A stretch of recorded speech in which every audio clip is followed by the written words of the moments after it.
The first time the name Claire Harrow appeared in the local news, it was only a short note in the corner of the page. A 22-year-old university student had collapsed during a lecture and was taken to St. Matthew's Hospital for observation.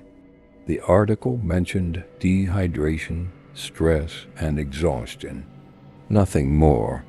No one in that small town could have guessed that. 8 months later, her name would be spoken in a courtroom, in whispers and accusations, and in a voice that still seemed to echo long after the trial had ended. Claire was by every ordinary standard unremarkable. She studied linguistics, worked part-time at a bookstore, and shared a small apartment with another student. Her parents lived 2 hours away and described her as quiet, polite, and a little too serious for her age. She did not drink much, did not party, and did not seek attention. If anything, she avoided it.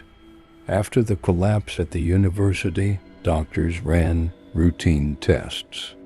Blood work came back mostly normal. A mild anemia, signs of chronic fatigue. She was told to rest, eat better, and reduce stress. For a few weeks, she seemed to improve. Then the headaches started. They came without warning, sharp, blinding pain behind the eyes, sometimes followed by nausea and trembling in her hands. Her roommate, Julia, later testified that Claire would sit on the edge of her bed at night, pressing her palms against her temples, whispering that it felt like someone was trying to think inside her head. At first, they both laughed it off. Stress, too much studying, too much coffee. But then came the memory gaps. Claire would leave the apartment and return hours later with no recollection of where she had been. Once, Julia found her standing in the kitchen at 3 a.m, staring at the wall, repeating the same sentence over and over in a low, flat voice. "It's not mine. It's not mine. It's not mine."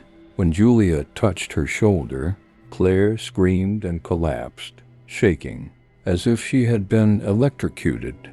Doctors diagnosed her with a complex neurological condition. The words were long and technical.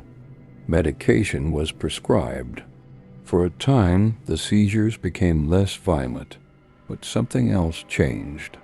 Claire grew distant. Her expressions became empty, as if she were watching the world from behind glass. Her mother later told the court that Claire had started to say strange things on the phone. Not dramatic, not theatrical, just wrong. She asked me why I kept using her name. Her mother said quietly, "I thought she was joking." She wasn't. One evening, Claire returned home with a small notebook she did not remember buying. Inside were pages filled with handwriting that looked like hers, but felt unfamiliar. The sentences were disjointed, sometimes written backward, sometimes crossing over each other, as if two people had tried to write on the same line.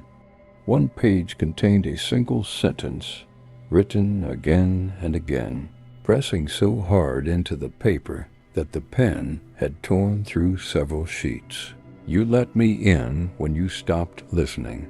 That was the night Julia called Claire's parents and told them she was afraid to stay alone with her. Claire was admitted to a psychiatric clinic. More tests, more medication, more diagnoses, each one more uncertain than the last. Some doctors believed she was suffering from a rare dissociative disorder. Others suspected a form of epilepsy combined with severe depression. There were arguments in quiet offices, words like risk and liability spoken behind closed doors. And then there was Father Michael Arden. He was not dramatic. He did not carry himself like a man from a horror movie. He was in his early 50s then, with tired eyes and a voice that sounded more suited to classrooms than pulpits. He had met Claire's parents years earlier, when he had officiated a funeral in their family. When Claire's mother called him in desperation, he did not say the word possession. He only said, "Let me talk to her." What he saw, he later described in court, was not a monster. It was a young woman who seemed absent. She answered questions slowly, sometimes incorrectly, sometimes in a voice that did not quite sound like her own. When he asked her to pray with him, she laughed not loudly, not hysterically, but with a small, dry sound that did not match her expression. "I don't know that one," she said. "But she does." When he asked who she was, Claire only shook her head and began to cry. The clinic strongly advised against involving religion. They warned the family that reinforcing delusions could worsen her condition, but they also admitted that nothing they were doing seemed to be helping anymore. Claire had stopped eating regularly. She barely slept. She had lost weight and her eyes had sunk into dark, permanent shadows.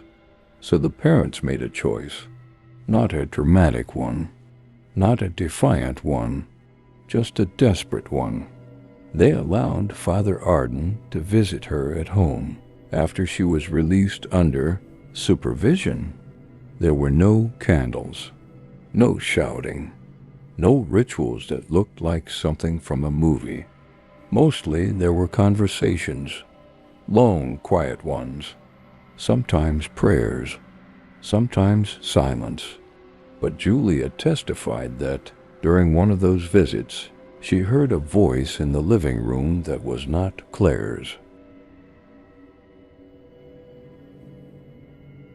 It was lower, she said, not like a man's voice, just wrong. Like her voice, but stretched. She stood in the hallway, listening, too afraid to enter. She heard Father Arden say very calmly, "You don't belong here." And then she heard Claire laugh again. Over the next weeks, Claire's condition worsened. She began to refuse medication. Her parents insisted she was afraid of how it made her feel empty, slow, trapped in her own body. Father Arden argued that forcing her would only make things worse. The doctors warned them they were making a dangerous mistake. Then, one morning, Claire was found unconscious in her bed. She was rushed to the hospital, but it was too late. Severe dehydration, organ failure. The official report was short and cold and final. 2 weeks later, the state filed charges. The courtroom was full.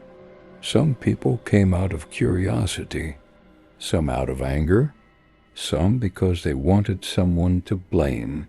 The prosecution's story was simple. A sick young woman had been denied proper medical care because her family and a priest chose belief over science. They spoke about neglect, about responsibility, about preventable death. The defense did not deny the facts. Claire had been sick. She had refused medication.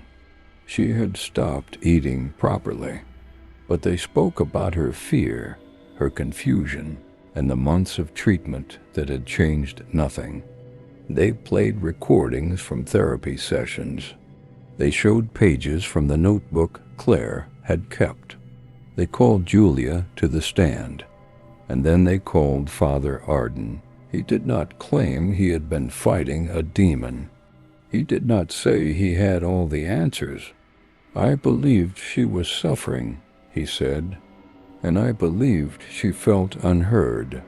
I tried to help her in the only way she still accepted." The prosecution asked him if he thought his prayers had cured her. "No," he said quietly. I think she was dying long before anyone wanted to admit it. Then they played the audio. It was a short recording taken by Julia on her phone during one of the visits. The quality was poor. There was static. You could hear Father Arden's voice, calm and steady. You could hear Claire breathing. And then, very clearly, you could hear a voice that did not sound like a young woman struggling to speak. "You noticed too late," it said. The courtroom went silent.